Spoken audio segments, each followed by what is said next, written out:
My name is Siti Nashifa Fitri Benti Shafi'i. My matrix number is 2025183897.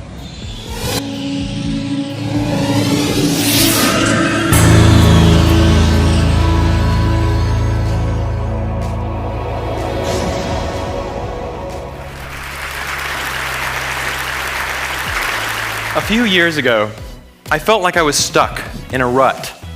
So I decided to follow in the footsteps of the great American philosopher, Morgan Spurlock, and try something new for 30 days. The idea is actually pretty simple. Think about something you've always wanted to add to your life and try it for the next 30 days. It turns out 30 days is just about the right amount of time to add a new habit or subtract a habit, like watching the news, from your life. There's a few things that I learned while doing these 30-day challenges.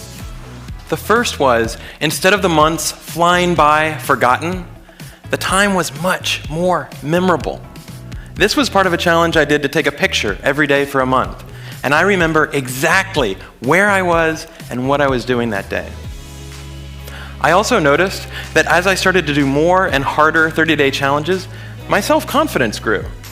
I went from desk-dwelling computer nerd to the kind of guy who bikes to work for fun. Even last year, I ended up hiking up Mount Kilimanjaro, the highest mountain in Africa.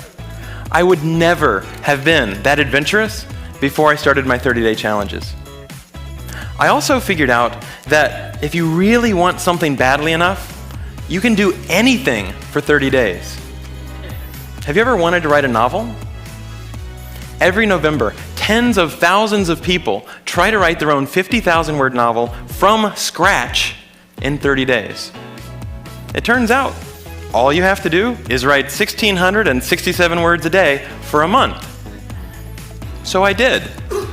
By the way, the secret is not to go to sleep until you've written your words for the day.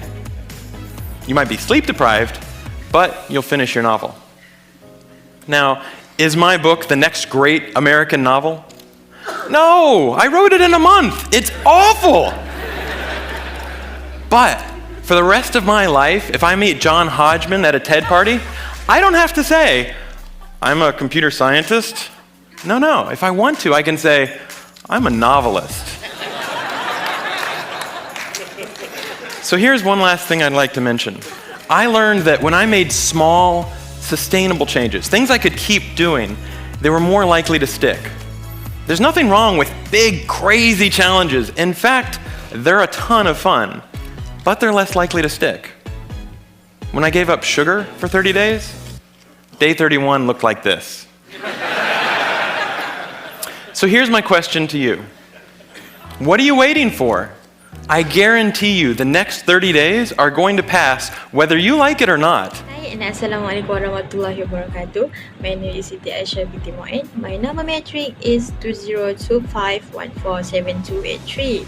So today I would like to do an introduction for video review assessment about try something new for 30 days. In that video, the presenter is Matt Cutts. In his speech, he's telling us that he was a computer nerd before and he just go for a work as his daily routine.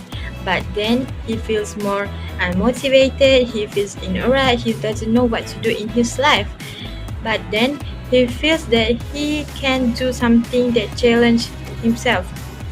So he creates something that challenge himself that called by try something new for 30 days.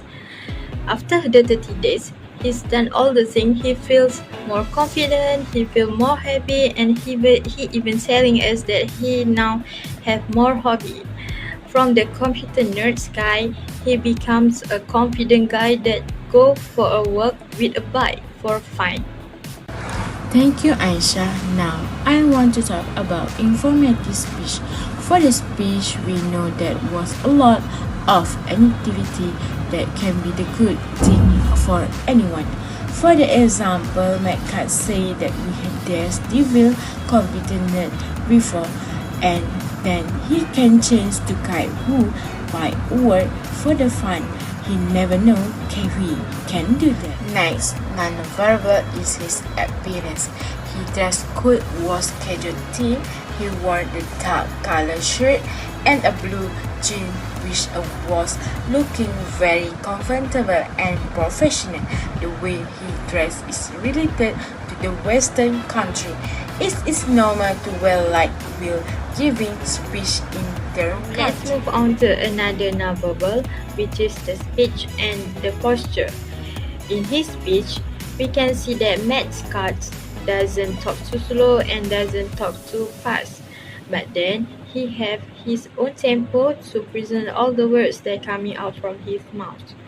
About the posture, we can see that he's using his hand naturally, which is he doesn't feel too afraid, and then he doesn't walk and move too much and pacing too much because he doesn't want to distract his speech. Lastly, based on the video, the conclusion is the speech gives some knowledge about to be more confident in anything that we do in our life because we cannot turn back time and that time is very precious. And last but not least, we also have the recommendation for the speaker.